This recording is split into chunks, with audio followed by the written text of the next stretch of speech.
It's 1898, and you're taking part in excavations in Saqqara. This place, not far away from Cairo, is full of ancient tombs and pyramids. You're in your Indiana Jones mood and hope to find something really phenomenal to become famous. Gold, manuscripts, treasure maps, mummies of famous pharaohs. Wait, a wooden bird? You're really disappointed as it looks like a regular toy. An old one, but still. Little do you know that years later, someone would propose that your bird was actually an ancient monoplane. So the artifact, nicknamed the Saqqara bird, is made of a sycamore tree. The birdie has a wingspan of just 7 inches and weighs around 40 grams. A perfect original souvenir from Egypt, I would say. It's over 2,000 years old and looks pretty plain, without any carvings of feathers or other intricate ornaments. It has a beak and eyes, though, which makes our find look like a hawk, the emblem of the deity Horus.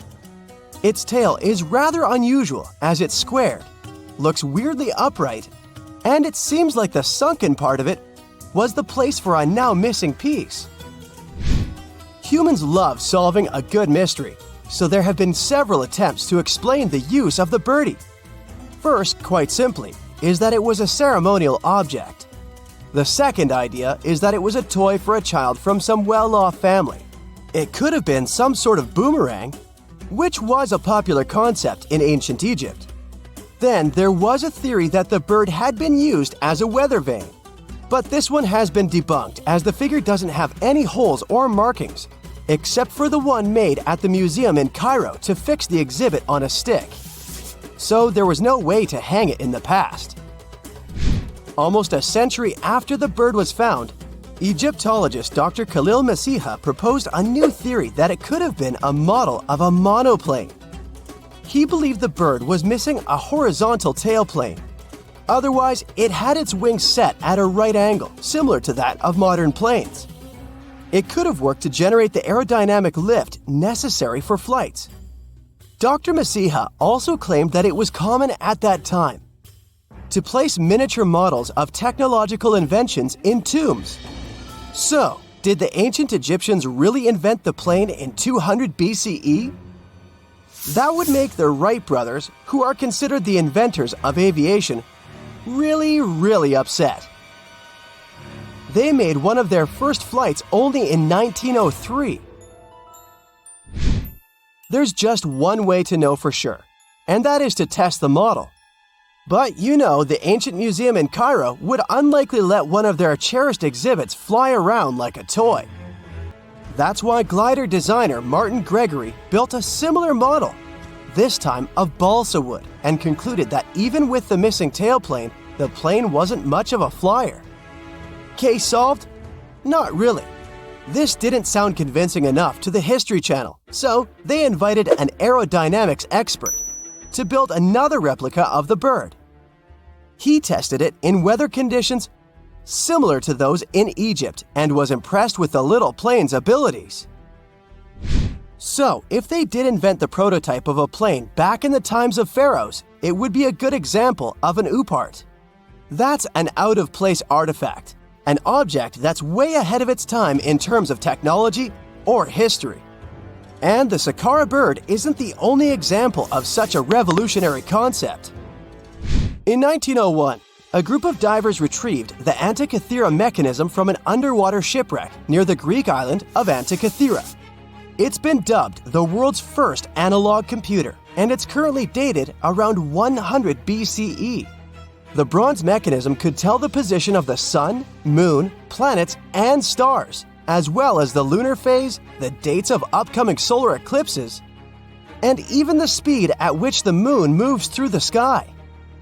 No one's sure who used it and how or where it was made, but it's obvious that it's extremely precise and way too advanced for its time.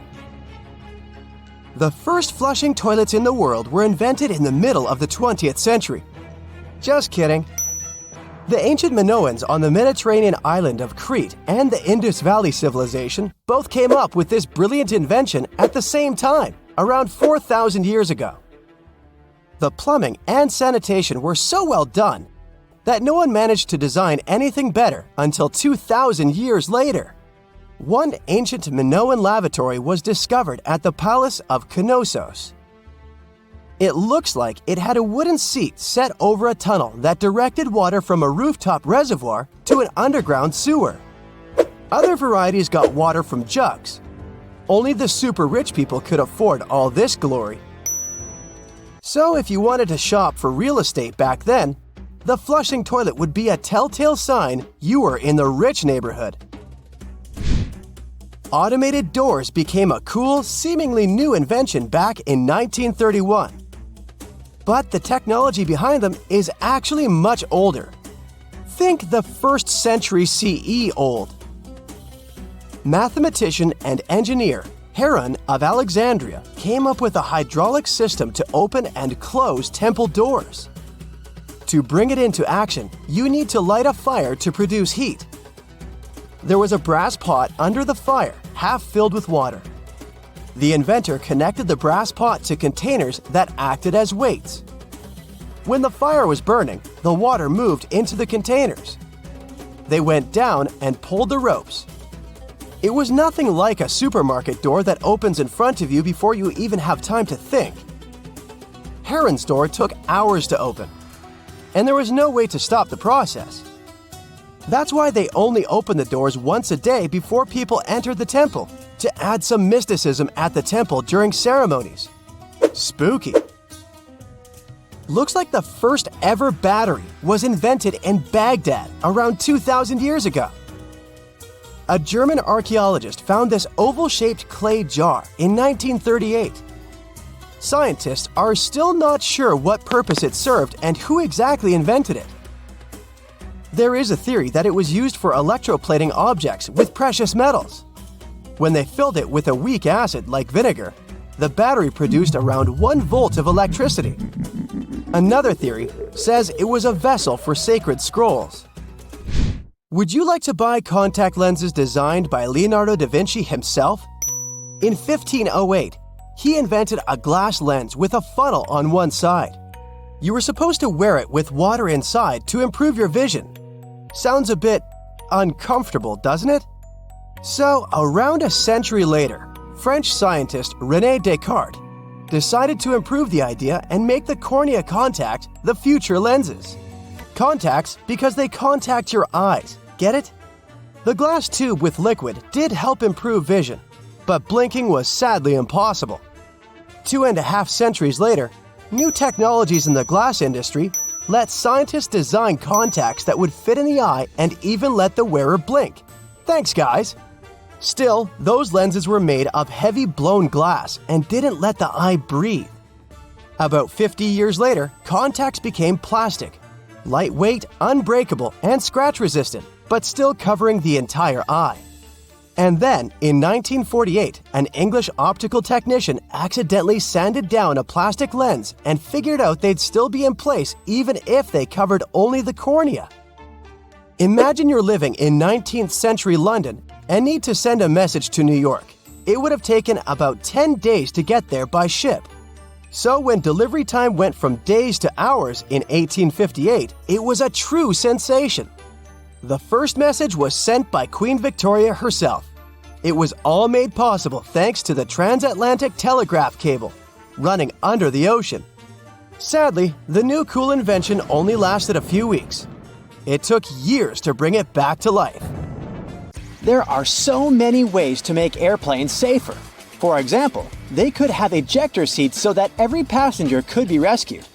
In reality, though, it's way more difficult than it sounds. If there were ejector seats, your trip would be very different. Everyone would have to be strapped into a seat with a harness to make sure they wouldn't fall out of it. Then you would have to wear an oxygen mask all throughout the flight. An emergency can occur at any time. Then, ejection in itself is a big pressure on your body.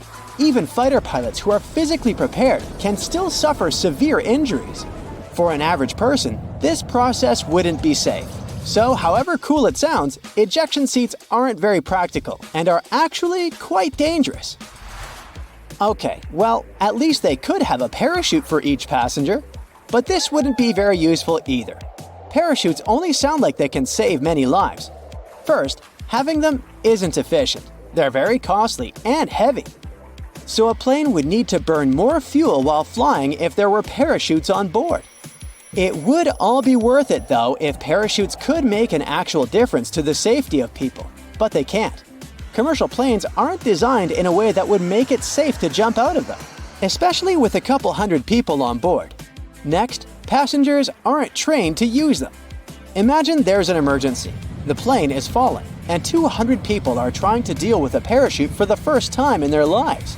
It would be an absolute mess. Lastly, it's not safe to jump from the high altitudes planes fly at. So, oxygen masks, life vests, and boats are the best life-saving equipment, and every plane has those. You know those huge engines that they have under the wings? Yeah, look at them. They don't look safe at all. Birds can get pulled in, and it actually happens. They could at least put a grate in front of the rotating parts to prevent birds from getting in there. Turns out those engines pull inside huge amounts of air, and this is crucial for them to work properly. The more air gets swallowed, the more air gets compressed, mixed with fuel, and burned. And then, more of it gets pushed out from the other side, keeping the plane going. A cover at the front would be a barrier, significantly reducing the air inflow that is crucial for the proper work of the engines. And this would endanger the passengers. But hey, don't be too upset. Birds fly way lower than planes do, so they're only in danger for a few minutes at the beginning of the flight while the plane is climbing altitude, and at the very end when the plane is landing. So very few of them ever get pulled in, and if they do, it's never a threat to the engines or passenger safety. Planes also don't change up the gears like cars do, so technically they can't go backwards. The reason for this is that planes don't need to go backward. They can just turn around and move in the opposite direction, but face first. The only time when they need to move backward is when they have to get to the gate. And for those times, there's help. Pushback tractors. Those are small vehicles that can connect to airplanes and move them in the required direction. Watch out for those next time you fly. But technically speaking, planes can go backward if the engines start pushing the air forward instead of backward. But this is very dangerous for everyone around. One of the very few cases when they do it is during landing, to help slow the airplane down. There are cameras on the outside that let pilots navigate taxiways better. They come in especially handy during tricky maneuvering. But do you know there are also cameras in airplane cabins? You can relax, there are no cameras in the lavatories. But yes, they are there in the cabin, and for security reasons only. Flight attendants monitor them to see what's not visible from their own seats. Of course, flight attendants can check everything just by walking down the cabin, and that's exactly what they do most of the time. So, cameras are mostly used during takeoff and landing, when everyone, including flight attendants, is supposed to sit down, as those are the most dangerous stages of a flight. Notice that it's exactly during these stages that the rules are particularly strict. All electronic devices should be turned off or put on airplane mode, and big electronic devices should be stored away. Window blinds should be raised and tables folded. Seats should be put in the upright position. You need to have your seatbelt fastened, and so on. This is all done for safety and to ensure fast evacuation in case of emergency. So let's discuss these rules. Airplane mode on electronic devices is important to make sure that the signals that devices transmit don't interfere with the plane's electronic systems. If they interfere, they will block the radio's frequency pilots need to get their instructions. Do you remember that clicking sound a speaker makes right before your cell phone gets a call if the two devices are close? This is the sound pilots might hear while communicating with air traffic control. Now, putting away large devices like laptops is important because they might turn into obstacles if you need to get out of the plane fast in case of an emergency. All the pathways should be as clear as possible. This is why everything should be packed away, seats straightened, and tables folded. There should be nothing blocking anyone's way. And lastly, window blinds. The lights on the airplane get turned off too. Those two things are done to make sure your eyes get used to the natural light outside the aircraft. Imagine it's night. some emergency happens, and the lights that were left on suddenly go off. People need to evacuate as fast as possible, but their eyes aren't adjusted to the dark yet, and they can't see anything. This will slow everyone down. If the lights inside are out, people get used to the darkness and will be able to evacuate faster. The same goes for window blinds. If it's day and they are raised, people are used to the light outside and can evacuate faster. Another reason is that when blinds are raised during landing, people outside can see what's going on inside the plane. For example, if there's fire or smoke and where exactly. This way, they can plan the evacuation process better. Also, you might have noticed black triangles drawn above some windows on the airplane. These triangles mark the seats from which the view on the airplane's wings is the best. It's needed for the crew to find the spot as fast as possible if, in case of emergency, they need to inspect the engines, slats, or flaps. This little triangle saves the plane crew a lot of time. We do talk about emergencies a lot, but they really don't happen often. It's more dangerous to drive a car than to fly by plane, and most of us get in the car every day. Yet, the fear of flying is still very much out there, and people can get superstitious. In many cultures, the number 13 is considered unlucky. So, airplane companies that often fly to those destinations just omit row 13. It's a small thing to do, but it can spare a few anxious passengers who happen to sit in row 13. In other cultures, like in Italy and Brazil, 17 is the unlucky number, and some aircraft have both rows 13 and 17 missing. In airplanes that fly to China, they can often omit row 14 instead. Our estimated flight time today will be 3 days. Future passengers of the world's longest aircraft, Airlander 10, won't get to their destinations quickly, but they will surely do it in style. Nicknamed the Flying Bum for its unconventional exterior, this plane will feature plush ensuite bedrooms, an onboard altitude bar, and glass flooring with horizon-to-horizon views. Airlander 10 won't even need an airport. It can take off and land from any flat surface, be it land, sand, water, or ice, using pneumatic skids. It will also be friendly to the environment with less emissions and is supposed to become the safest form of air travel. This 300-foot-long engineering marvel is part airship, part helicopter, and part plane. Other aircraft use one of the various methods to maintain flight: buoyancy, vertical thrust, or lift. Blimps, helicopters, and planes mostly rely on buoyancy, vertical thrust, and lift respectively. But our bum plane incorporates all three of these principles. First comes buoyancy. Airlander uses a massive amount of helium, a material less dense than air. It helps aircraft like blimps and zeppelins take off, just like how a helium-filled balloon ascends. And because helium is buoyant on its own, our hero can float effortlessly. Airlander stores its helium in several compartments for safety and also has 4 325 horsepower engines and requires way less power compared to conventional aircraft, like the Boeing 787, which makes it more energy efficient. But this buoyant aircraft is limited in payload, up to 10 tons.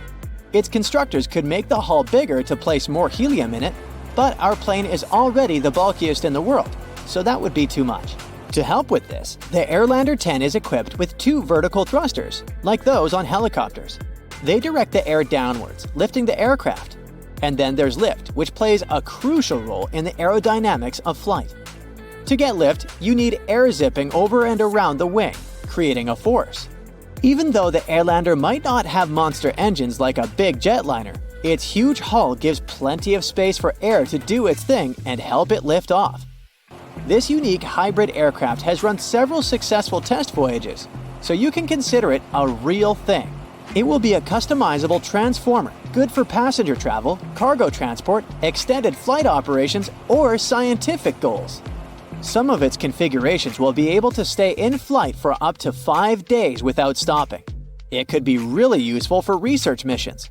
and the designers planned to build an even bigger Airlander 50 with a capacity of 50 tons of payload. In the early days of aviation, there were no computer simulations to test the design, so there were some pretty crazy plane models built. Italian designer Gianni Caproni wanted to create an aircraft to transport 100 passengers across the Atlantic with comfort and style. His brainchild, Ka-60, had 9 wings arranged in 3 sets of 3. It had 8 engines, all serviced by mechanics in flight. There were panoramic windows along both sides of the long cabin for passengers sitting in 2 wide rows to enjoy the views of the world below. It had a rounded nose, an integral flight deck, and a streamlined seaplane hull. Once the plane was finished, the pilot was doing test runs on Lake Maggiore to balance the hydroplane. Then, there was probably a boat in its path, or the pilot went too fast, and the plane took off when it wasn't supposed to. It broke up. By the time Caproni arrived at the lake, the pilot had been rescued, but trying to pull the wreckage out only made things worse. So, the plane never got to cross the Atlantic. The French engineers went even further and designed a plane with a body modeled after birds and named it Duck. It was supposed to have a steam engine to power a single tractor propeller to the front of its rotund body. The pilot and landing gear were supposed to be attached by cables and frame underneath the body. This weirdly looking aircraft had an official name, but everyone remembered it as the Flying Pancake because of its saucer-like shape. This design was supposed to make it possible to land and take off in tight areas where regular planes can't fit. The prototype was a success with low takeoff and landing speeds, and the disc-shaped design helped generate lift. The engineers received funding for an improved version, but it came with flaws. When they were corrected, there was no longer a need for this quirky plane. German aeronautical engineer Alexander Lippisch came up with the Aerodyne. It looks like the rear part of an airplane after cutting the whole thing in half, but it could fly on its own. It was considered a vertical takeoff and landing aircraft, the same group as helicopters. It combined lift and thrust using a single unit and flow channel, like a ducted fan. Flaps at the end of the fan would divert the outflowing air. The first Dornier Aerodyne flight took off in 1972. Even though it was a success, the authorities lost interest in it and shelved the project. The Pregnant Guppy, also known as Frankenplane because it was made of parts of other airplanes, has helped NASA on its way to the moon. Back in the 1960s, they had a problem shipping rockets from the West Coast to Cape Canaveral in Florida. Taking them by water through the Panama Canal took 2 to 3 weeks, and fragile parts came dented and corroded. And that's when John Conroy came up with a solution. His friend had Boeings he had bought but didn't find use for them. Conroy decided to modify the planes by adding a larger cargo bay on top of the fuselage. He didn't receive funding from NASA for his idea, but he never gave up and mortgaged his own house, sold his car, and invested all his savings into his project to prove it would work out. He borrowed the fuel to fly the prototype to Alabama. The plane flew perfectly and impressed everyone. The Super Guppy, as they started calling it, was successfully transporting rocket stages for NASA's Gemini program. Conroy built a total of 25 modifications of his aircraft to fit even larger and heavier equipment. The Edgeley Optica EA-7 might look like a funky, futuristic Dragonfly aircraft, but it was designed in the mid-70s for low and slow surveillance or sightseeing missions. It features a helicopter-like cockpit mounted ahead of a ducted fan motor and an impressive 270-degree field of view. Its large ducted fan was running quietly inside and outside the cockpit. It gained renewed interest in the 21st century for border patrol, wildlife management, and fire spotting missions. But because of lack of funding, there were only 5 out of the 22 built aircraft remaining airworthy worldwide. Have you ever seen a plane with 2 fuselages of differing sizes? The Rutan Model 202 Boomerang stands out as a multi-engine aircraft built this way to minimize the risks of engine failure. Unlike conventional planes, even if one of its engines were to malfunction, the Boomerang remains easily controllable thanks to its innovative design, which effectively manages asymmetric thrust. This design makes the Boomerang faster and more efficient. This plane was never designed for commercial use, but as a private plane for up to 5 people. You can tell that this short Skyvan was built for practical purposes, without caring too much about aesthetics, just by looking at it. And that's how this general-purpose aircraft got its nicknames like Flying Shoebox and The Shed. Despite all the mocking, the Skyvan has served well over the years. It's been around since its first flight in the 1960s, still transferring cargo and passengers today. It can seat 19 people and has a van-like large rear door for loading and unloading freight. That's why it's perfect for short-haul flights, activities like skydiving, and much more. All right, window seat on a flight to Hawaii. You get comfy and are about to have the flight of your life. As it goes on, you look out to the darkness and can't even see the clouds as you're cruising above the ocean. You notice that the flight attendant is asking everyone to shut the shades on the windows, including yours. The reason is that they want the passengers to be comfortable with the lighting. If an emergency happens, it'll take your eyes more time to adjust if there is light coming from the outside of the plane and the inside. If a power outage happens and the shades are shut, it'll be easier to act since your eyes are adjusted to the surroundings. Every second counts during times like this. Passengers are asked to leave the shades open during takeoffs during the day.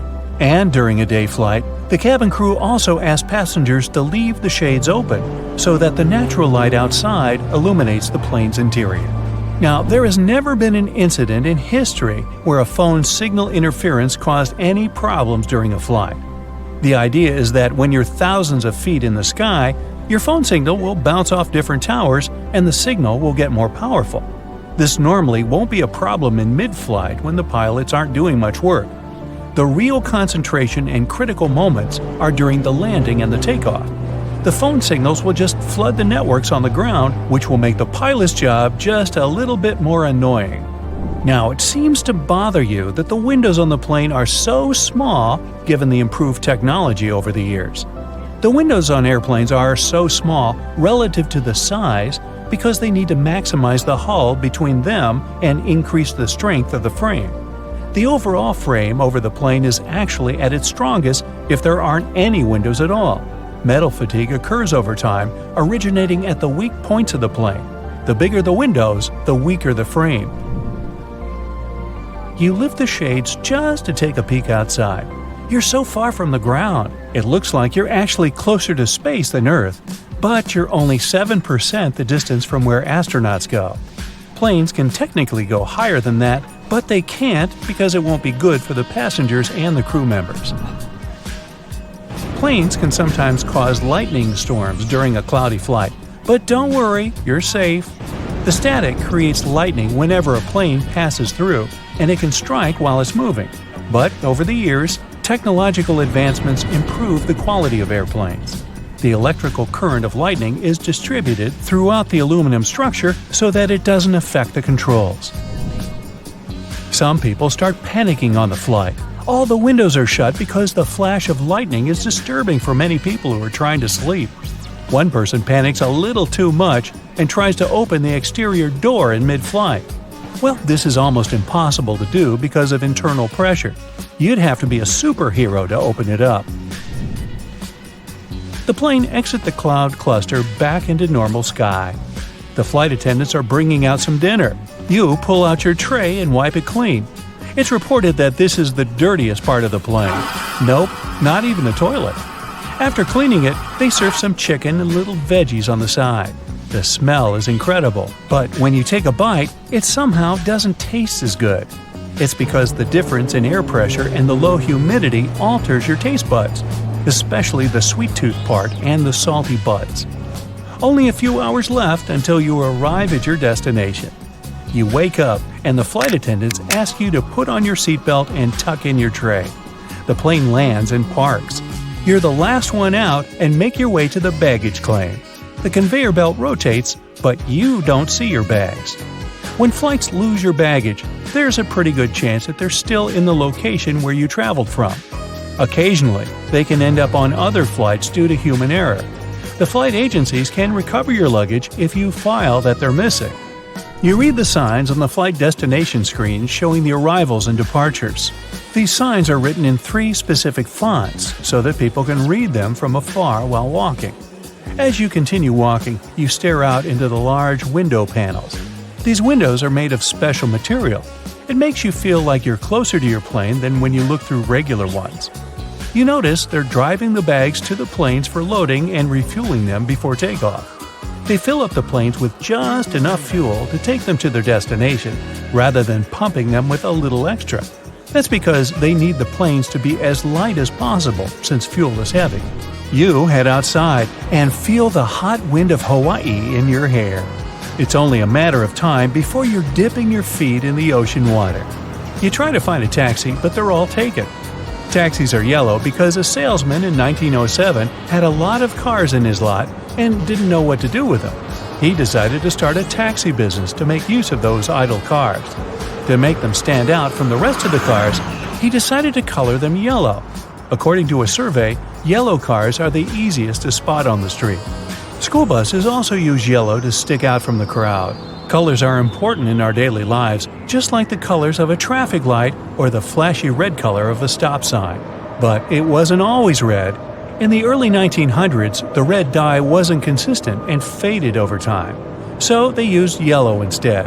In the 1950s, they finally started using a red color that didn't fade away and white lettering for stop. Well, you finally find a cab and enter. You're so tired and decide to shut your eyes for a bit. Scientists still don't know why we need sleep, but it has to do with resting our brains so that we can function for the next day. You get stuck in traffic and are jolted up by the sound of honking cars. You look out the window and see the ocean filled with people. Instead of waiting in the taxi, you pay your fare, grab your bags that the airline finally found, and head down to the beach. You dip your feet and pick up a large seashell. You put it against your ear to hear the ocean. Of course, you don't exactly hear the ocean, but different frequencies of the ambient noise inside the shell echoing around. The sound just happens to resemble the ocean. You take off your shoes to feel the sand on your feet, but it's so hot that you tiptoe your way to a shady spot. The sand absorbs the heat and can retain it. 85% of sunlight can also reflect off sand and water. You open your bags and get out your towel and lay it on a soft spot. Even though you're sitting in some shade, you're still at risk of getting a sunburn. So you apply some cream to protect yourself. SPF stands for Sun Protection Factor, and the numbers mean how long it will take for the UV rays to affect your skin. After applying it, you dip in the water for a bit and see a large volcano in the distance. The sand around is somewhat black. This is because Hawaii is located in a volcanic range. The color of the sand is determined by the location, environment, and source. Most of the sand in the world is made up of quartz and trillions of particles that used to be rock. The deserts of the world used to be forests millions of years ago, but due to climate changes, everything turned to sand. Some parts of the Sahara Desert still have some geological formations suggesting that there used to be large rivers in the region. Not to mention the discovery of aquatic dinosaurs found in those ancient dry rivers. You're finally settled and sipping on a punchy drink. You see some people surfing the large ocean waves. Surfing was technically invented in Hawaii and later became a popular water sport worldwide. You hang out for a bit until sunset and then head to your hotel to take a long shower. Water was not invented in Hawaii, although it is surrounded by it. It's, an island.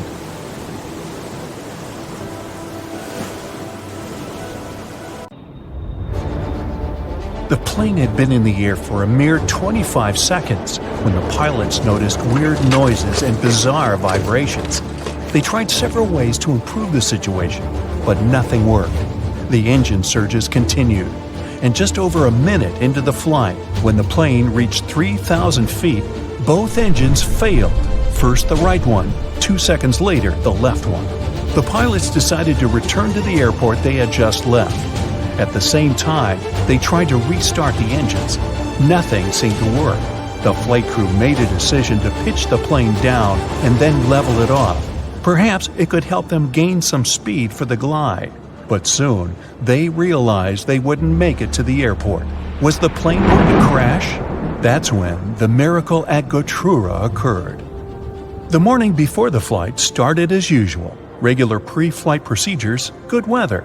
The members of the flight crew were experienced pilots. A 44-year-old Danish captain with over 8,000 flight hours under his belt, and a 34-year-old first officer from Sweden with 3,000 hours. So, what could go wrong? The plane itself was almost brand new. It was a McDonnell Douglas MD-81 nicknamed Dana Viking. It made its first flight on March 16, 1991. By that fateful day, the aircraft had been in service for a mere 9 months. There were 122 passengers and 7 crew members on board. Flight 751 Scandinavian Airlines was a scheduled flight from Stockholm, Sweden to Warsaw, Poland. On the way, the plane was supposed to make a stop in Copenhagen, Denmark. The aircraft took off from Stockholm according to its schedule at 8:47 a.m. local time. But by that point, the people inside had already been doomed, all because of a terrible sequence of events before the departure. It started the night before. The plane arrived at Stockholm Airport after a flight from Zurich. It was 10:09 p.m. The aircraft spent the night at the gate outside. It was cold. The temperature dropped to 34 degrees Fahrenheit, just above freezing. What made the situation even worse was that almost 6,000 pounds of freezing cold fuel, chilled during the night, still remained in the tanks located in the wings. The fuel was so cold because the plane had been flying at the cruising altitude, where the air temperature outside the cabin varied from -61 to -80 degrees. The flight from Zurich lasted around 1 hour and 40 minutes. Soon after midnight, a flight technician came to check on the aircraft. The man had to remove some slush from the landing gear, otherwise he wouldn't be able to examine it. At around 2 a.m., when he was leaving, he noticed some ice covering the upper part of the wings. By the morning, the situation had become even dire. A layer of clear, almost invisible ice had formed on the tops of the wings. The plane had to leave the gate at around 8:30 a.m. An hour before the departure, the mechanic responsible for the plane noticed that some ice covered the underside of the wings. He decided to make sure there was no ice on the tops of the wings. He climbed a ladder and put one knee on the wing. Then he bent forward to touch the front part of the wing. There was no ice, just some slush. The mechanic decided to make sure everything was fine with the air inlet of one of the engines. He didn't find anything abnormal. Soon after that, the personnel used more than 220 gallons of de-icing fuel to remove ice from the plane. The mechanic consulted with the captain of the aircraft and ordered the staff to de-ice the underside of the wings as well. After all, he had seen some ice there. But no one thought to double-check if there was clear ice on the tops of the wings. After they had finished the procedure, the mechanic reported to the captain, "We're done here. De-icing finished. There was a lot of snow and ice, but everything's clear now." The captain thanked the mechanic and carried on with the pre-flight procedures. The plane taxied to the runway. Its engine's anti-ice systems were switched on and didn't show any malfunction. But several passengers later claimed they had seen ice sliding off the upper side of the wings while the plane had been taking off. And still, the plane left the ground and headed for Stockholm as usual. But shortly after the takeoff, several pieces of the overlooked ice broke off. At full speed, they slammed into the fans of the engines near the tail on both sides of the plane, ruining the blades. It led to a series of surges, and the rest is history. Meanwhile, somewhere in the cabin, Scandinavian Airlines flight captain Per Holmberg, who was on board as a passenger, noticed something was amiss. At first, he informed the flight attendant sitting in the rear jump seat that the right engine was surging. She tried to contact the flight crew, unsuccessfully. Then, the ununiformed captain rushed to the cockpit and asked if he could help the pilots. The first officer gave him the emergency checklist, and the captain asked him to start the auxiliary power unit, a small gas turbine in the tail of the plane. Holmberg's advice and help were invaluable, but was it enough to save the plane and the people inside? When the plane emerged from the cloud cover at an altitude of 890 feet, the pilots realized they wouldn't have enough time to make it back to the airport. An immediate emergency landing was unavoidable. The assisting captain passed the order to the cabin crew, and they started preparing the passengers. There was a large field to the north of the plane, but the captain realized they didn't have enough time to reach it. So he chose a much smaller field in a forested area in the direction of flight. It was not far from the village of Gotrura in Uppland, Sweden. The plane was just 1,300 feet above the ground when the assisting captain started extending the flaps. At a height of 183 feet, the captain reported to Stockholm Control, "We're crashing to the ground." 7 seconds later, the plane hit several trees and lost a huge chunk of its right wing. By that time, the landing gear had already been extended and the speed had decreased to 139 miles per hour. Moments later, the plane's tail struck the ground and broke off. The aircraft kept sliding across the field, still at high speed. It traveled 360 feet, with its main landing gear leaving marks on the field. At one point, the plane lost the main and nose landing gear. Its fuselage broke into 3 parts. Miraculously, there was no fire. If you look at the pictures from the crash site, the plane torn into pieces, with its parts scattered across the field, it's hard to believe that all 129 people on board the plane survived. It seems like a miracle, but it was also thanks to the flight attendants' quick reaction and the correct instructions they gave the passengers. They didn't panic and told the people to adopt the brace position just in time to avoid fatalities. Even more surprising, almost all passengers, except for 4 people, made their way out of the plane on their own. No wonder this accident was nicknamed the Miracle. The aircraft, though, wasn't as lucky. The 9-month-old plane was damaged so badly that it was an immediate write-off. Everyone praised the actions of the flight crew. The landing was incredibly skilled, especially in such a fast-developing, very dangerous situation. The captain himself admitted that few pilots were ever forced to put to the test the skills they got during training, at least not to this degree. He said he was proud of his crew and relieved that everyone had survived, and he never returned to piloting commercial planes. Why do cats like to like people? Whoops, that's supposed to read lick people. Sorry. There are a few potential reasons for this. First, they're collecting biochemical information from your skin. They could also be marking you as one of their possessions. Admit it, this totally sounds like cats. And it could be that they're just letting you know they trust you, or at least showing you they don't find you to be some serious threat or competition. How come bananas get sweeter as they ripen? Fruits don't disperse their seeds randomly. They do it when animals eat them. At a certain stage, they suddenly increase their sugar content, which is how they try to encourage animals to eat them at that stage, specifically when their seeds are mature. Mature seeds have developed special coatings that protect them when passing through the animal's digestive system. Do I have to paint you a picture? Why does our skin get wrinkly after we spend time in water? After 5 to 10 minutes in the bathtub, you will notice there are small wrinkles forming on your feet and hands. Scientists speculate that it could be the way our body gets a better grip when immersed in a slippery environment. Our wrinkly fingers improve our grip on submerged or wet objects. Also, they channel water away in a similar way to the rain treads on car tires.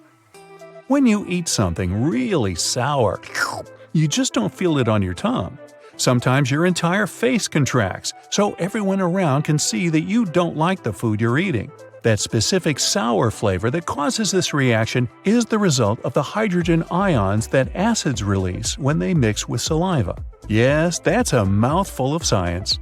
At the moment when your mouth detects this sign of an acid, it sends you a message in a pretty dramatic way, so you can't ignore it.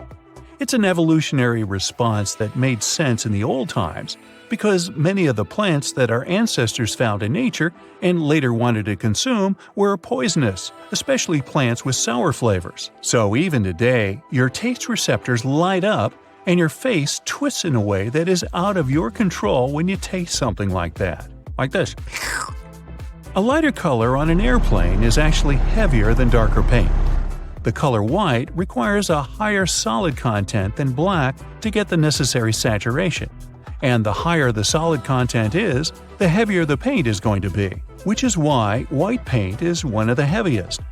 But white planes are more efficient than black ones, although this also depends on how you define efficient. The white paint reflects more sunlight than the dark one. Different colors absorb different wavelengths of light, and white objects heat up more slowly compared to darker ones. This results in a cooler interior, which is why it's easier for the entire plane to remain cool.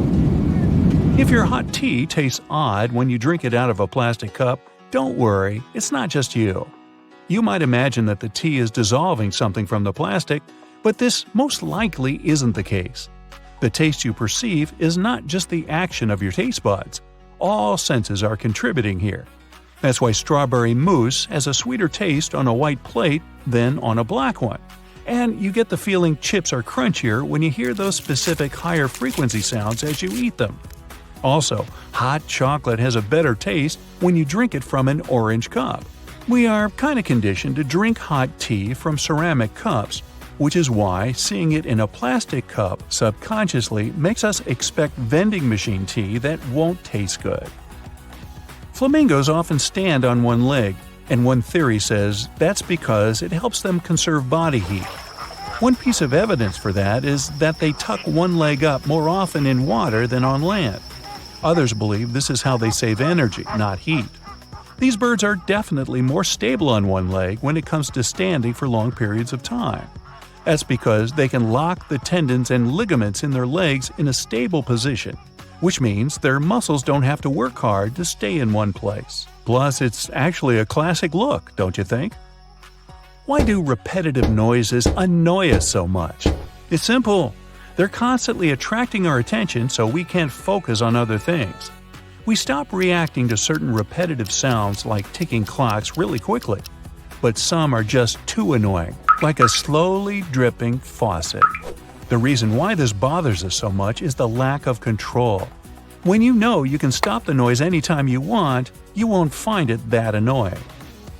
Why do all planets make circles around the sun in the same direction? It would be cool to go back 4.6 billion years. You'd be able to see that space wasn't empty back then, even though our solar system wasn't formed yet. There was a cloud of dust and gas in a place where, today, our sun and the planets are. This cloud was like a solar nebula, and it molded our solar system.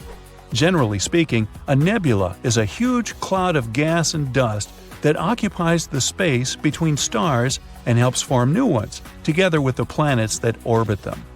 When this nebula collapsed, its center became our sun, while the rest of the matter got together and created the planets we know today, together with their moons and the rest of the rocky bodies like asteroids. The matter was quickly rotating, and the process looked a bit like cheese dough flattening into a disk that was getting bigger and bigger. Since the cloud was moving in a certain direction to begin with, all of the planets retain the same orbital plane too. Something massive needs to happen to alter a planet's orbit and force it to go in the opposite direction around the sun. Why do some people have such a good singing range? There are 3 things that can affect the general range of sounds coming out of your mouth: the strength of your diaphragm, the size of your vocal folds, and the shape of the chambers in your sinuses.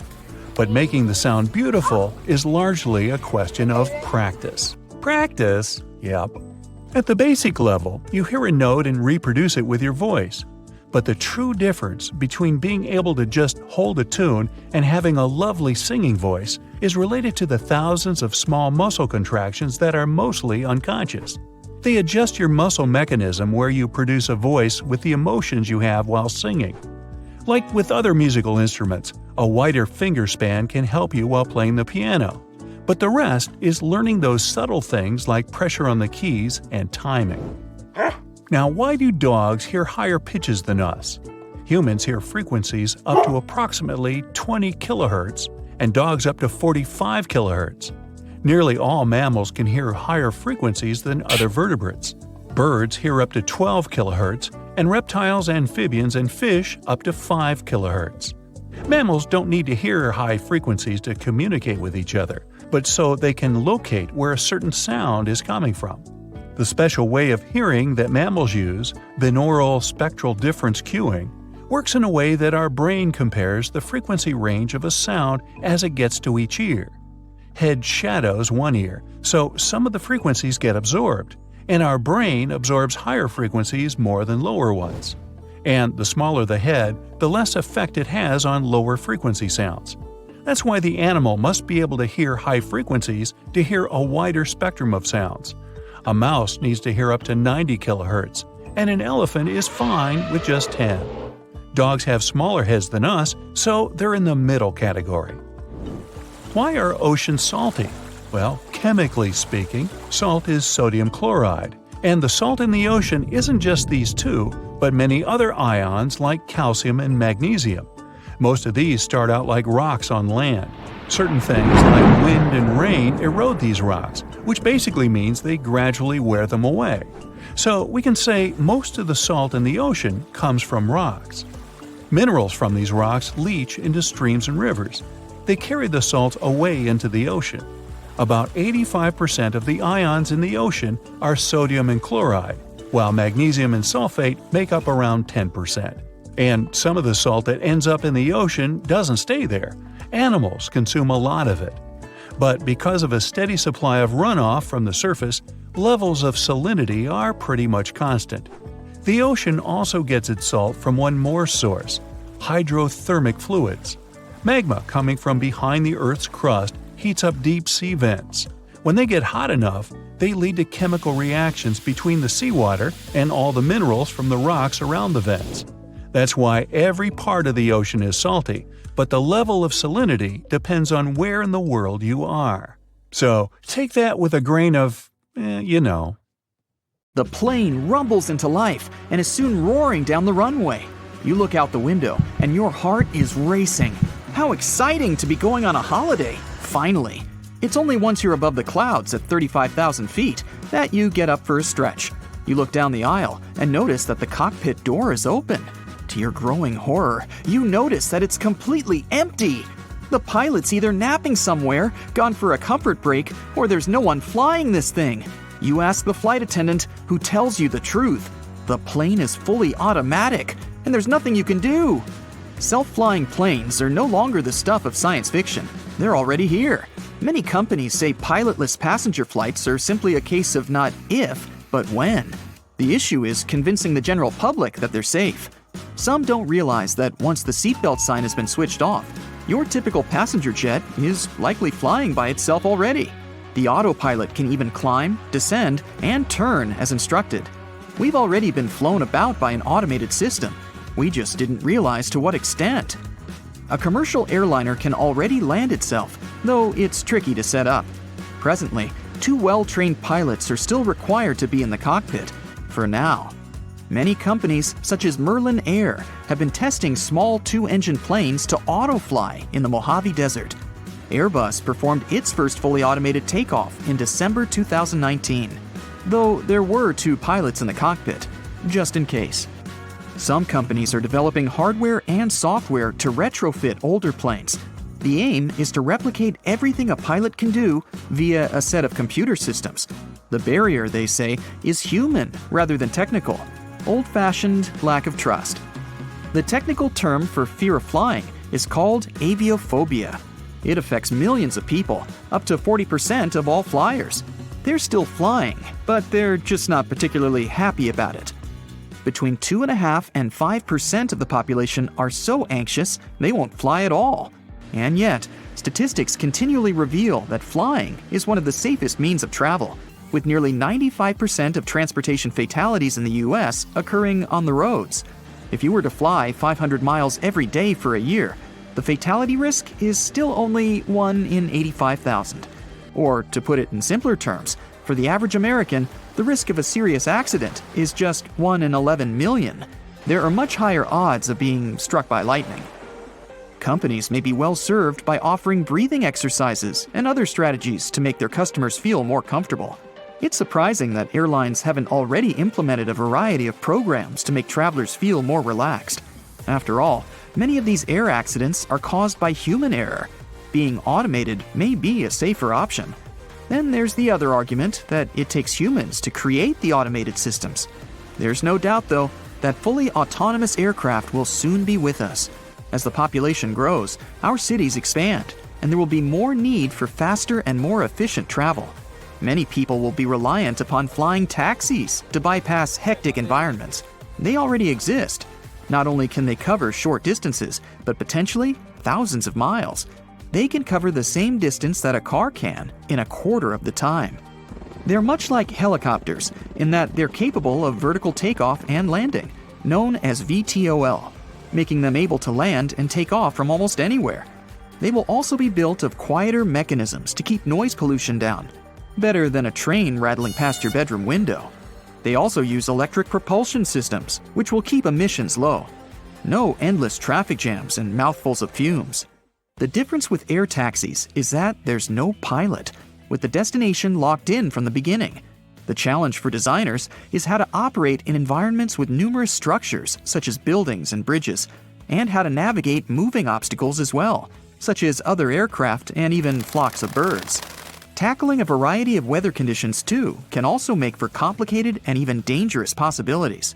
Superstorms, dust storms, snow, wind gusts, and even tornadoes can pose real problems. It's not like you can instruct your cabbie to take a different route. Or will we be able to do just that? Perhaps we could verbally tell the system to divert from its projected pathway. This is the same situation for planes, particularly in terms of weather and air turbulence. There is still much more work to do.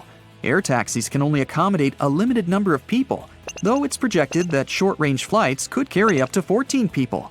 There is so much confidence in these vehicles that a startup company, Skyports of Melbourne, Australia, want to start operating a large-scale, nationwide air taxi base by 2025. Other large corporations are also in the air taxi race, such as Boeing, Airbus, and Toyota. With larger planes already capable of pilotless flight, you may be wondering, why isn't this happening already? People will surely get used to it. Well, there are a few obstacles. There are regulations that are yet to be drawn up. Business people are already saying that regulators are falling behind, and that air taxis alone could be a multi-trillion-dollar industry within just 2 decades. Not all experts agree that the technology is reliable. Some pilots have also stated that automatics can malfunction and that someone must be there to take over. They also point to weather events that cannot be predicted and require the speed of human intervention. You could also argue that the pilots are going to say things like that because, well, they don't want to lose their jobs, and who can blame them? Yet they're not wrong. The Boeing 737 MAX, for example, was grounded in 2019 after 2 well-known crashes, one in Indonesia and the other in Ethiopia. The reason, in its simplest form, was due to flaws in the flight stabilization program. Incidents such as these only reinforce the fear.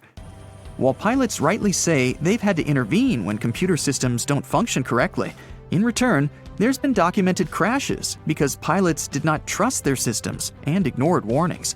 There's also a very important factor to take into account. Research has suggested that without pilots, airlines could save $35 billion a year, and that's a lot of motivation. Regardless, the industry is changing, and there's increased development every year. Sophisticated sensors, improved cameras, self-assessing systems. Despite these advances, though, basic questions are yet to be fully answered. What would the automatic pilot do if there was an emergency? Could it automatically scope out a place to land safely? Could it put out a distress call? And how would it communicate with air traffic control? This uncertainty is what makes people fearful. We only have to look to drones to see what's already possible. Whether operated via smartphone or from onboard a ship, drones are unmistakably becoming more commonplace and performing an array of tasks. From filming whales to delivering parcels and long-range intelligence gathering, they map inaccessible terrain and use thermal sensors for search and rescue operations. They can even drop in supplies in disaster situations. They're literally saving lives. Their usage has tripled from 2019 to 2021 and is expected to do so again by the end of 2022. And yet, none of this is actually new. Over a century ago, the British developed unmanned aerial vehicles, or UAVs.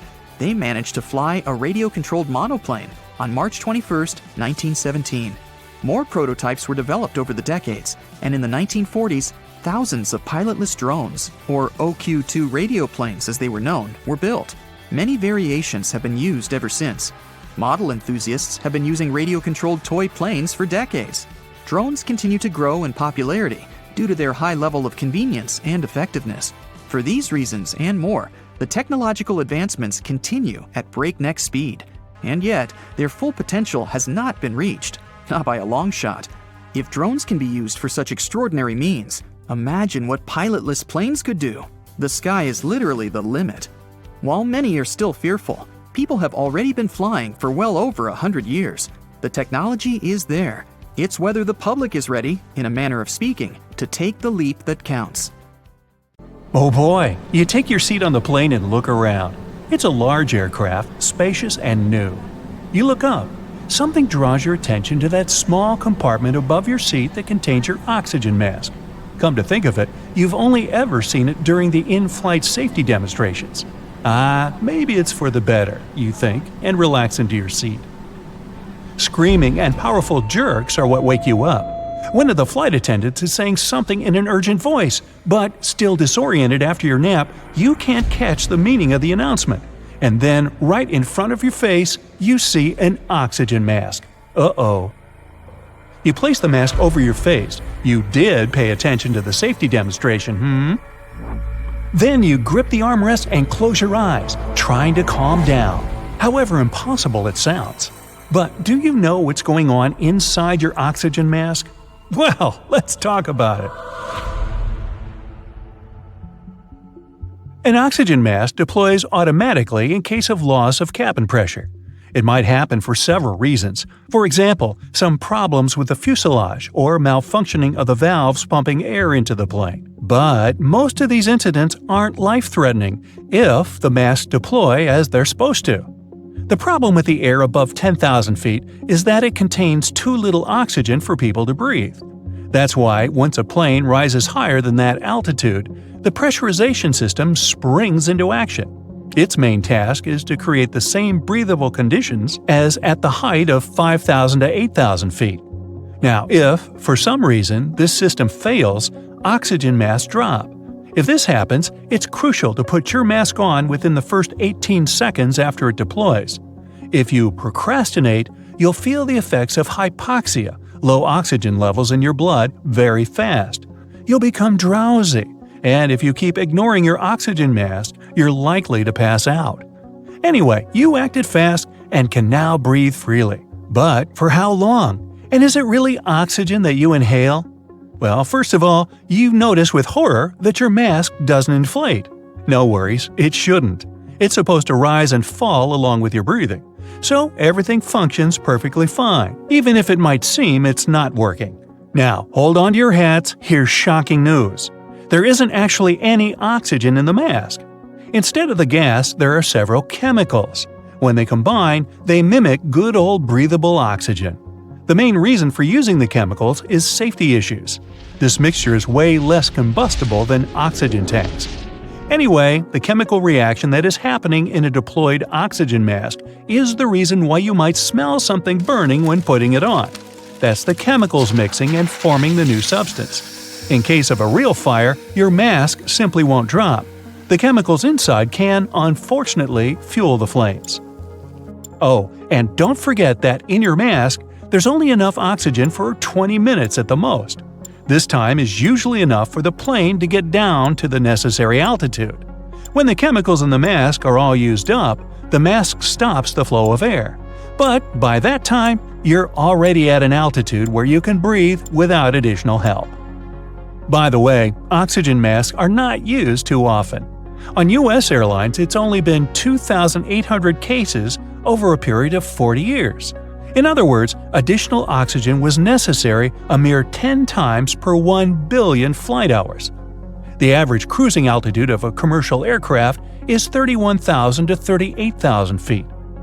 Why can't planes climb higher than that? Well, it's not that they can't, they simply don't. Because pilots can't count that high. No, not really. It's because if they did go higher, there would be serious safety issues. First of all, if a plane is flying very high, it takes much more time to get back to a safe altitude. During an emergency like rapid decompression, when every second counts, it can become a serious issue. Plus, while traveling at altitudes higher than 38,000 feet, planes can't communicate with the ground services as well as they do when flying lower. At lower altitudes, planes can also partially rely on wind, and if they rise too high without any additional support, they waste too much fuel to stay in the air. Once a plane climbs too high, the air can't provide enough lift to keep the machine going. The lift is created by the difference in air pressure, but at high altitudes, this difference is simply not enough. Air may not look like something real because it's nothing material, like metal or plastic. And still, it's one of the things that keeps planes aloft. Let's say a plane is heading for space. Ooh! It has large, cleverly designed wings and super powerful engines. But the higher it goes, the thinner the air becomes until there's hardly any air left. And then nothing can support the plane and help it go further if there is a near vacuum around. That's why we still need rockets to get to space. But back to your flight. The plane is now at a safe altitude and you don't need your oxygen mask anymore. But one interesting detail gets you thinking. Throughout the entire ordeal, you didn't hear the pilots mention the details of the emergency even once. Well, that's because pilots are always very careful with what and how they say. They'll never announce anything dramatic like fail or malfunction. They downplay any existing problem by replacing zero visibility with some fog. Something is broken with some technical problems, and so on. It's called positive scripting. Hey, looks like we've just jettisoned both our wings. Well, that should help us save on weight. Flight attendants are supposed to follow it as well, but passengers perceive pilots' announcements as more important and statistically listen to them attentively 100% of the time. At the same time, if there's a really serious problem you need to be prepared for, you'll definitely get informed. Now, picture this. You enter the passenger cabin of a spacious airplane, and as soon as you find your seat, you realize that for the next several hours, you're going to be crammed in the middle seat between two other human beings. But oh, look! There is a perfectly empty row of seats at the end of the plane. Time to switch places. But what you need to keep in mind is that by doing so, you might endanger the safety of the whole plane. Really? First of all, you aren't likely to be the only person willing to change your seat. But if a couple of passengers do it, they might upset the balance of the aircraft. And since most planes are extremely sensitive to any changes in their center of gravity, it can lead to very unpleasant consequences. Positive scripting again. Pilots must know the distribution of weight on the plane during the takeoff to make special calculations. If these calculations are wrong, there are chances that the aircraft will crash once it tries to leave the ground. Oops. But even if the worst doesn't happen, pilots can still have serious problems with controlling the plane.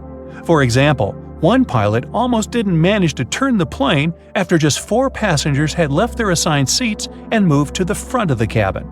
The situation was critical because the runway was unusually short, and if something had gone wrong, the plane wouldn't have been able to stop.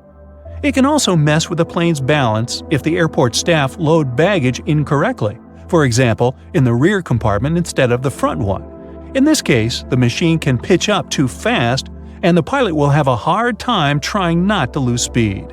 Now, that doesn't mean you can't change your seat on the plane at all, but before doing that, ask a cabin crew member if you're allowed to. Still shaky after the fright you've just had, you try to distract yourself. Luckily, you have a window seat and can watch the clouds and wait, you suddenly notice the way the airplane wings are flexing. They seem to flap so much that you get worried they're going to fall off. No worries. The wings are supposed to flex. They're designed this way. If they were stiff, they would snap off as soon as the lightest turbulence hit the plane. By the way, pilots recommend that nervous flyers who are afraid of turbulence should pick seats in the middle of the cabin. Turbulence affects the front and rear parts of the cabin the most. The middle, over the wing section, doesn't shake that much. Maybe you'll feel a bit calmer if you know that airplanes can safely operate with one engine, even during takeoff and landing. And both engines failing at the same time is almost unheard of. But even if something like this happens, a plane won't drop from the sky like a rock.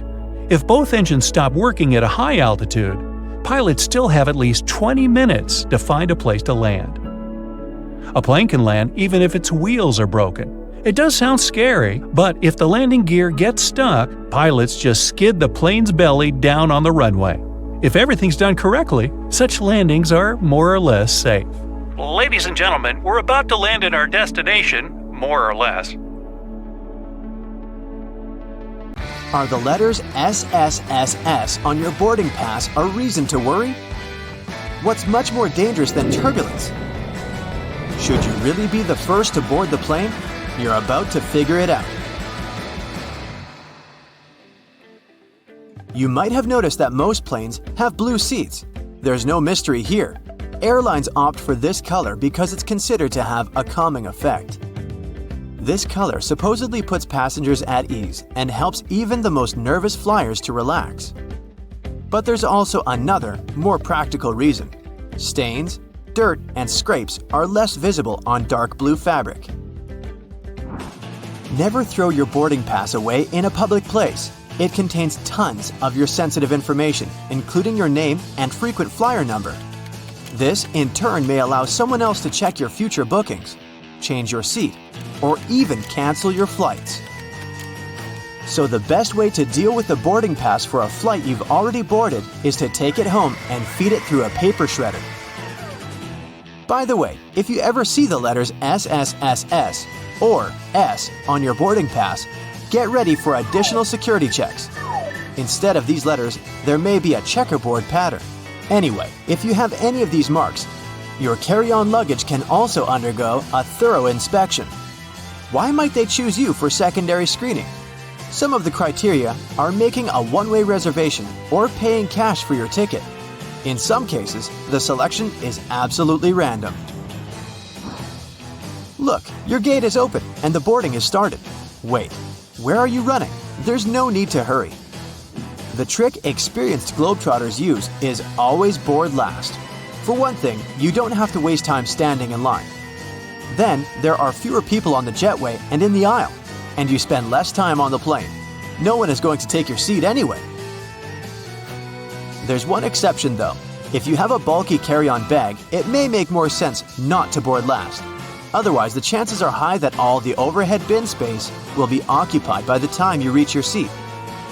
And then your bag may end up in another part of the plane, and you'll have to wait till the other passengers disembark before you get to your luggage. Duh! Before takeoff and landing, flight attendants usually flip a small switch on the bathroom door. This prevents it from flying open when it's not supposed to.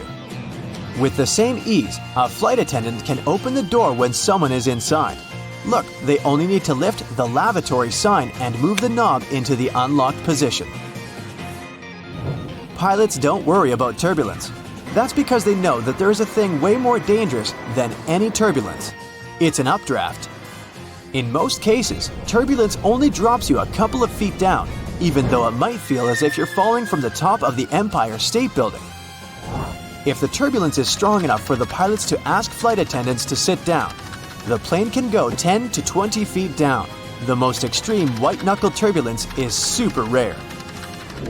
But an updraft is a big air mass, part of a storm or some other weather phenomenon, moving upwards. Pilots don't see updrafts on their radars at night, and when a plane hits one, it feels like driving over a huge speed bump at 500 miles per hour.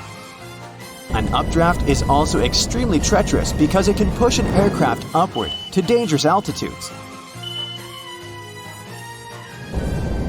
Modern planes have a special system that detects other aircraft, mountains, and different solid objects in their path. 10 miles away from another plane, and a voice in the cockpit starts chanting, "Traffic, traffic."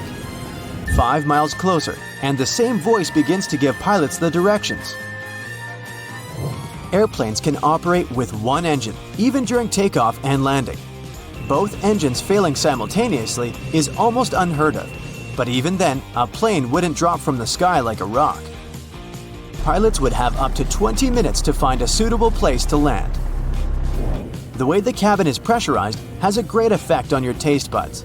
you lose up to 30% of your ability to taste sweet and salty things. In other words, it's not that airplane food isn't tasty, you just don't feel its flavor. That's also the main reason why airline catering companies add extra salt and spices to the dishes they cook. But you know what may help you? Noise-canceling earphones. For some reason, that probably has a scientific explanation. Cutting off all that noise around can help your taste buds. Each of those dings you hear during the flight has its own meaning. In most airlines, a boing soon after takeoff indicates that the landing gear is getting retracted. 3 dings in a row means more urgency than just one. A high-low ringtone informs crew members that their colleague needs them in another part of the plane. 3 low chimes means some serious turbulence ahead. Crew members are supposed to put away meal carts, take their seats, and fasten their seatbelts. If you're a nervous flyer, pick a seat in the middle of the cabin. Turbulence mostly affects the front and rear parts of the cabin. The middle section, which is over the wings, doesn't shake so much. Pilots and co-pilots eat different meals. The reason for this precaution is very simple. Imagine both pilots having the same dish and getting food poisoning. In this case, neither of them will be able to control the plane. If they still want to have the same dish and won't agree to have anything else, there's a safety net. Pilots don't have their meals at the same time. If one pilot ate the dish and still feels okay several hours later, the other pilot can brave their meal as well. What would you say when asked about the filthiest place on a plane? Nope, that's not the toilet seat. It's not even in the bathroom. Flight attendants warn that you should be particularly careful with headrests, seat pockets, tray tables, and seat belts. Experiments have shown that 1/3 of all seat belts have yeast and mold on them. Most tray tables are covered with bacteria.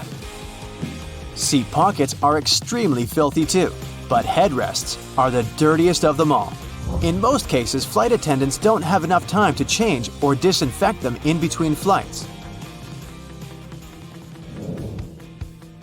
If your captain announces they're finishing some paperwork, it means they're busy revising the flight itinerary or waiting for the ground staff to prepare the flight logbook. That's a journal that contains the official record of a journey. Some places, especially those flying long distances, have secret bedrooms for crew members to catch some shut-eye. These bedrooms, called crew rest compartments, are located either at the back of the plane or behind the cockpit. Such a compartment can have up to 10 comfortable beds where flight attendants can have a rest. Plane windows are made of super strong plexiglass that can easily cope with high speeds. And the window panes are shaped in a special way so that the high pressure inside the cabin pushes them against the aircraft body. In other words, plane windows are very unlikely to get broken. Once upon a time, plane windows were square, but the pressure built up in the corners of such windows, making them ultimate weak spots. This means that each square window had 4 weak spots. This made them likely to crash under the enormous stress of high altitudes. Luckily, making airplane windows curved solved this problem once and forever. Such a shape distributes the pressure and reduces the likelihood of cracks or any other damage. Planes regularly get struck by lightning, at least once a year or once per 1,000 hours of flight time. These days, it's totally safe. The electric charge simply runs through the aircraft's aluminum shell. It doesn't cause the plane any damage. But did you know that airplanes not only get hit by lightning, but they also trigger it? When an aircraft is flying through a cloud, the friction between its fuselage and the air creates static electricity. Sometimes it can cause lightning. Want to catch a glimpse of what flying might look like in the future? Then you're in the right place. Economy class lie flat bunk beds, vertical flying vehicles, AI-powered in-flight meal service. Buckle up and let's start our flight. But first, I need to ask you, have you ever heard of the Crystal Cabin Awards? Oh, those are like the Oscars of aviation interior design. And here are some of the most recent winners.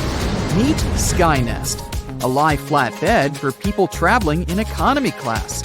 These nests are supposed to be used on long-haul flights. The design is based on a sleep pod island located in the middle of the plane. And you can book a 4-hour time slot if you want to take a real nap during your flight. The best news is that this design is likely to be introduced next year. While traveling in premium economy on long routes, you'll be able to use smarter seating design. It includes wider seats and twin armrests, which means no more fighting for space with your neighbors. Plus, there will be fully flexible rows with cushions that can be elevated, creating lie-flat beds. Lufthansa Group has promised that premium passengers will be able to book suites with double beds and travel on temperature-controllable heated or cooled seats. As you see, these days, airline companies are working hard on new designs of aircraft cabins, and it might impact the entire future of air travel. At the moment, they focus on travelers' experience within the walls of the plane. As a result, we have some mind-boggling products. Check out Singapore Airlines first-class suites, or Air France's La Première cabin, which is believed to become one of the best first-class cabins in the skies. It's going to feature suites equipped with separate sofas and chairs, and each suite will have 5 windows along the cabin wall. This will make it the longest first-class suite in the world. But then, Airbus went and patented the idea of a more interactive flight experience, especially for those lucky passengers occupying window seats. With the help of special eye-tracking equipment, the aircraft might be able to highlight significant objects you're looking at and provide you with detailed information, appearing on a semi-transparent display on the window. The patent also claims that you could send data to devices connected by Bluetooth or Wi-Fi. This way, takeoffs and landings would get much more exciting, and you'd be able to get information about a new country or city. Qatar Airlines, in turn, came up with the idea of Q suites. It looks like this. On the sides, you have individual suites, while the middle part can be transformed.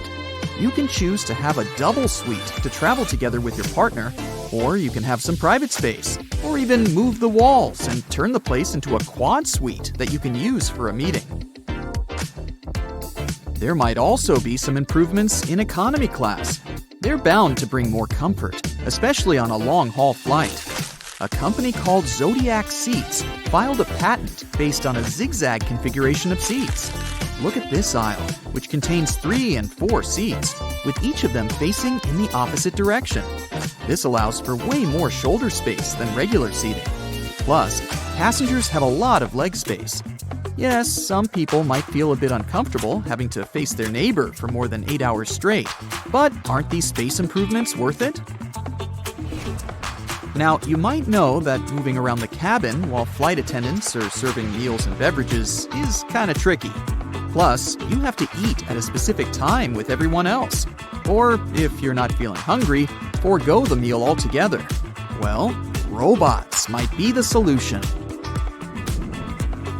One company has suggested using perfectly sized pods that could slide along the rail in the middle of the aisle, delivering drinks and food ordered by passengers. This way, you could get your meal at the most suitable time for you without leaving your seat. This solution is likely to solve the problems with meal service. Even better, it might allow for fewer galleys in large planes. Unfortunately, this idea was filed 60 years ago and hasn't been implemented yet, so maybe it's not as great as it sounds. Another idea connected with in-flight meal service includes using AI. According to its creators, the technology will record what passengers leave on their trays, and later use this data to suggest various catering plans on subsequent flights. Now, even though these innovations sound like they're going to make traveling way more comfortable, they're not exactly revolutionary. But look at these innovations: vertical takeoff and landing aircraft. Hyundai Transys's air taxi cabin concept optimizes space and prioritizes your privacy in a shared cabin. If we talk about short flights, there's City Airbus Next Gen. That's an all-electric, vertical takeoff and landing vehicle with 4 seats based on the lift and cruise concept. It can operate within the range of 50 miles and has a cruise speed of 74 miles per hour. Another amazing prospect is passenger aircraft with AI co-pilots, or even pilots. Some experts claim that planes could potentially be flown on a fully automated basis. Not everyone agrees with this idea, though. A skilled pilot is part of a complicated safety system that reduces risks and keeps passengers safe. Pilots have to be navigators, technicians, engineers, and weather experts. On a regular working day, a pilot needs to deal with ground crew, other air crew, cabin crew, air traffic control, and passengers. That's a lot. And don't forget that they need to communicate well, not only in aviation terms, but also on an interpersonal level. Will AI be able to do the same? Time will tell. But let's get back to the boldest ideas about the future of air travel. Some experts think that sometime around 2040, you'll be able to catch a hypersonic plane ride. Lots of people believe that the era of supersonic planes finished in 2003 when the Concorde commercial airplane was decommissioned after decades of being unprofitable. But it seems the situation might change soon. New supersonic aircraft will fly at incredible heights, and their speed is likely to be at least 6 times the speed of any other passenger plane.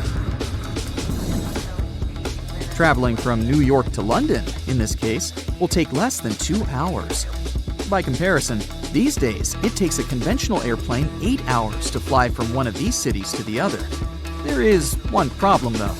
The supersonic plane tickets will cost a lot, and statistically, people tend to prioritize price over speed. So, experts don't think that a lot of people will be eager to pay a few $1,000s to get from London to Sydney in 4 hours. Plus, such planes will need a lot of liquid hydrogen fuel, and at the moment, it's not cheap. By the way, you might not recognize a plane from 2050. These flying machines will keep changing for the next several decades, and the chances are high that, at some moment, windows will start to disappear from airplanes altogether. This way, aircraft will become stronger and better suited for high speeds. Windows make planes heavier, which results in larger fuel consumption. No wonder cargo planes don't have windows. Planes will also become sleeker and will likely be covered with solar panels. There's also a concept of a plane with its cabin made out of transparent polymers. I don't know about you, but I don't think I'd ever board such a plane. Talk about aerophobia. The chances are that in a few decades, we'll see a hypersonic plane with a jet engine that can turn into a rocket, that can fly into space. Liquid oxygen would get injected into the exhaust, turning the engine into a rocket.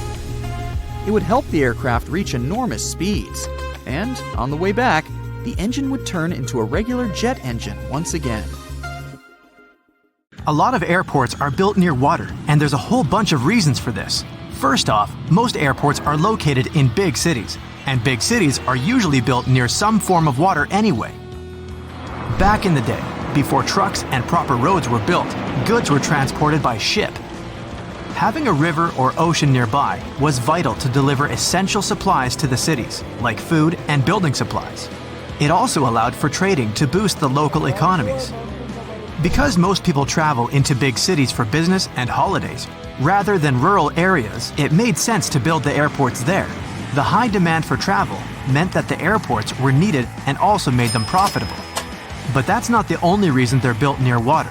Big cities are usually super crowded, and airports require a lot of land. Imagine trying to find a space big enough in the middle of New York City to put an airport. It would be basically impossible. Areas next to water are usually a bit more rural, so there's more space than the big cities filled with skyscrapers. Some countries have even taken this one step further. Land is really scarce in Japan, so to build Kansai International Airport, the architects of Osaka headed 3 miles offshore to Osaka Bay to make a man-made island. The artificial island is 13,200 feet long and 8,500 feet wide. That's so big that it can even be seen from space.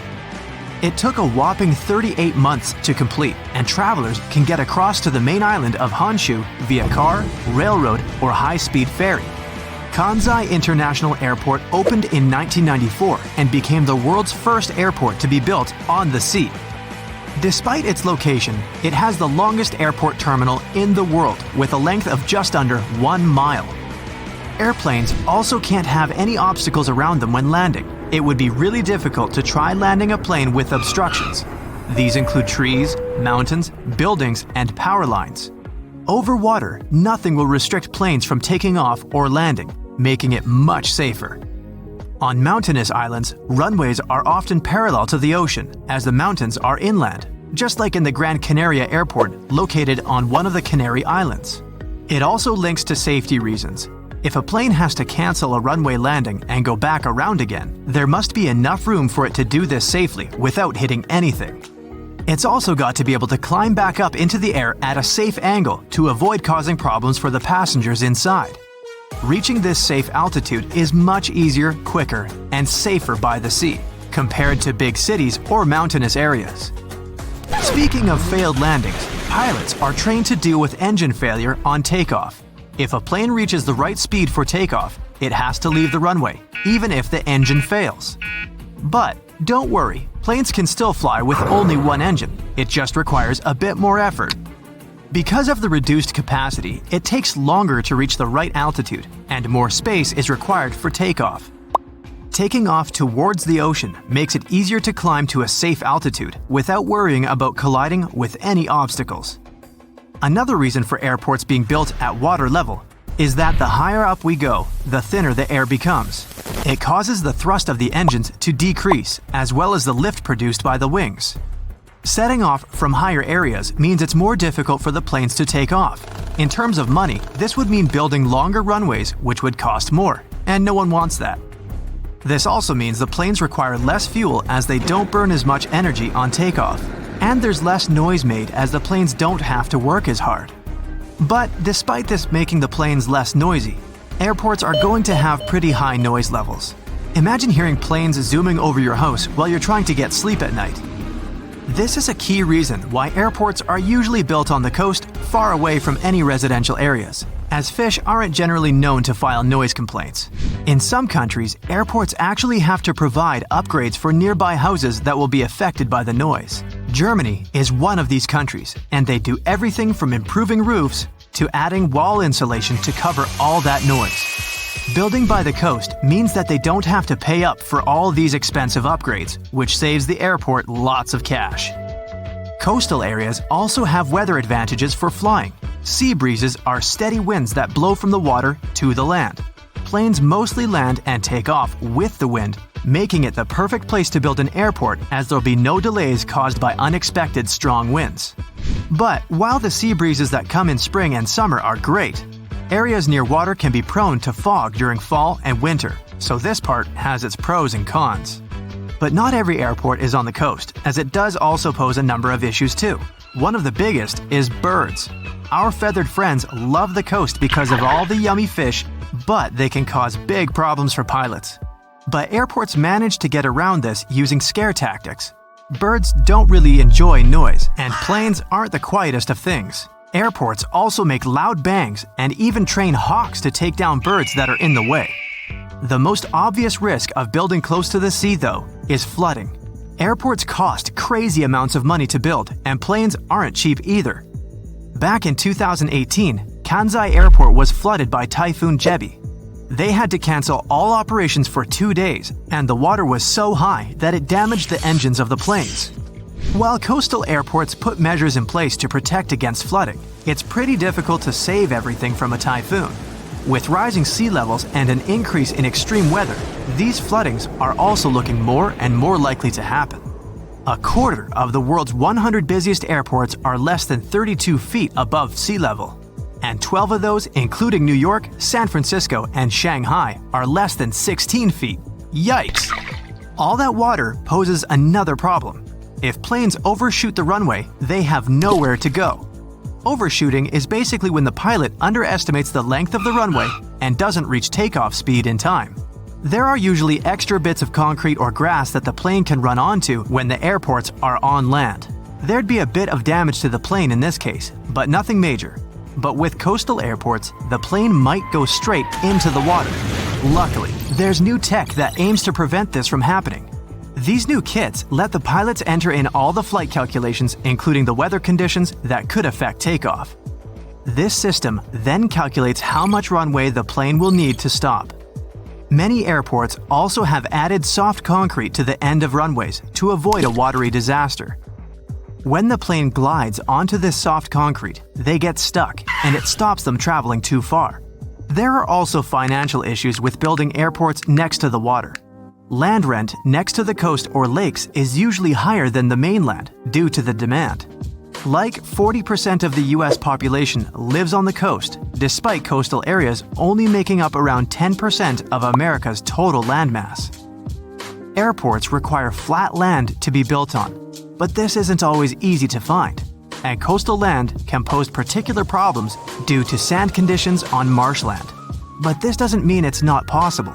One of the world's most famous airports, New York's JFK, was built on marshland. The land was a lot cheaper than usual, and marshland can't really be used for a lot. Of course, it can cost a lot of money to make the ground suitable to carry heavy loads, but this was all sorted. Finding such a big area close to one of the world's most famous cities was a very rare find, even if it was marshland. When it's too cold outside, airplanes often get delayed, or in extreme cases, even cancelled altogether. First of all, if it snows heavily, such conditions drastically decrease visibility, making it unsafe to taxi and take off. During a blizzard, flight control may command the aircraft to stay on the ground and wait until the snowstorm subsides. Ice on the runway is another reason. An airplane's landing gear are nothing like a car's wheels, and they can't be equipped with studs to avoid skidding. But even if they were, a plane needs to develop speeds on the ground that are much higher than on an average road to take off successfully. If the runway is slippery with ice, the airplane can slide off it easily.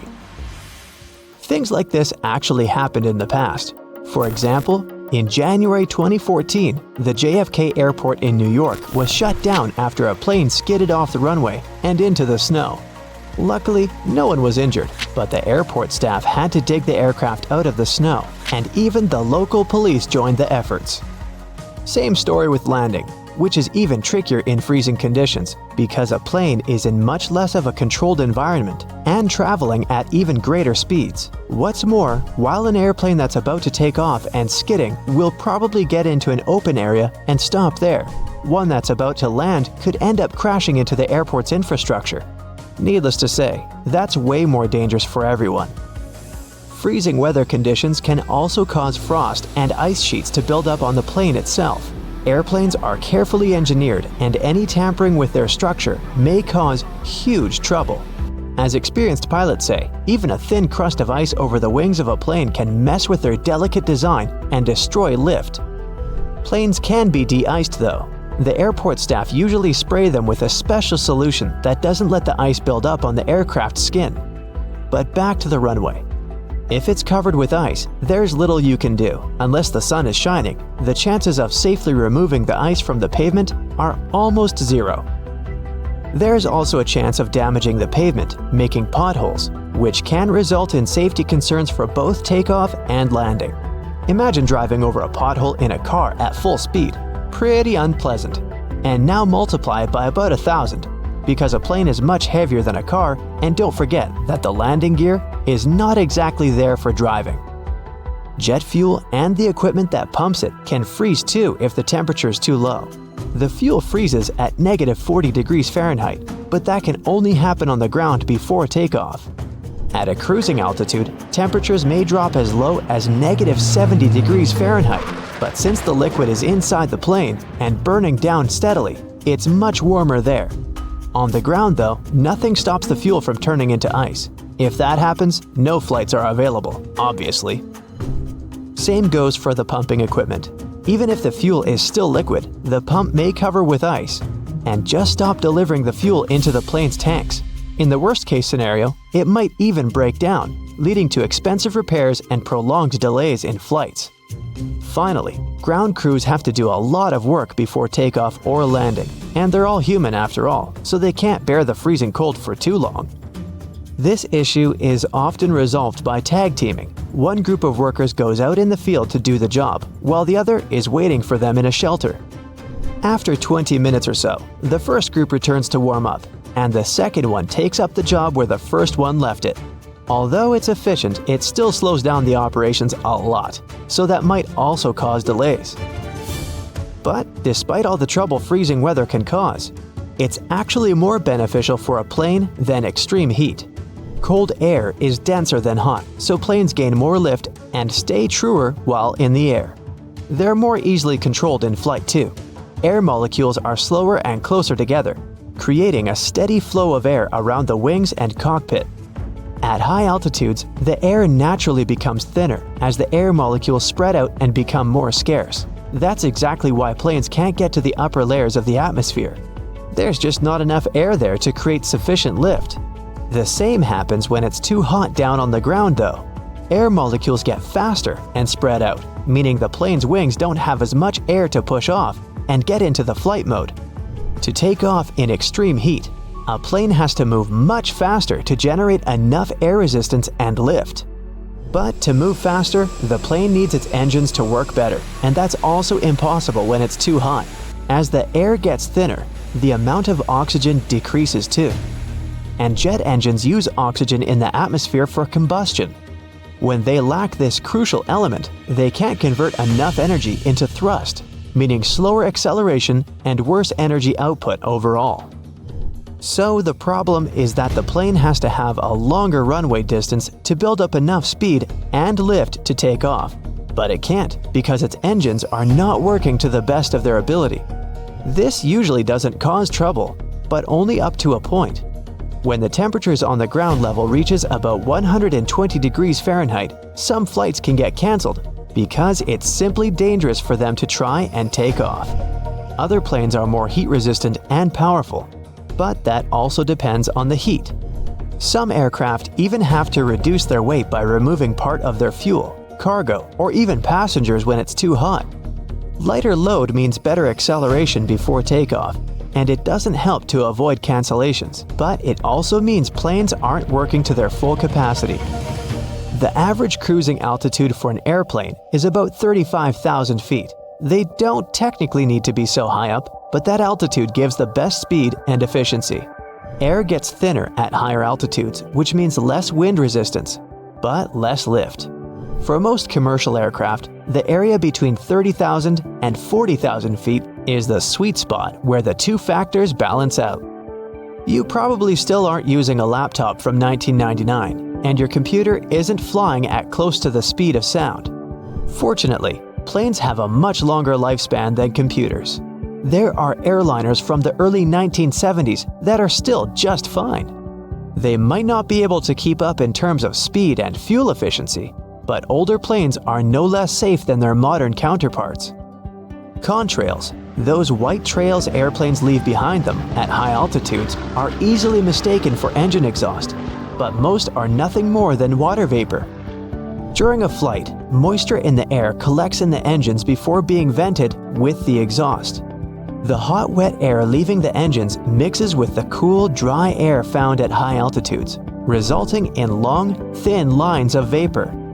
Humidity determines when contrails form and how long they remain visible. Ever notice the numbers on the end of a runway? They're actually used to show the pilot which direction the plane is facing. For example, the number 36 is short for a heading of 360 degrees or due north. Along with numbers, the letters R and L indicate if the nearest runway is to the right or left. The lights on the tips of a plane's wings are called position lights or navigation lights, and they're used during times of reduced visibility. They help planes to see each other in the dark and can also tell pilots what direction an aircraft is traveling. The red light marks the tip of the left wing, while the green light is on the right.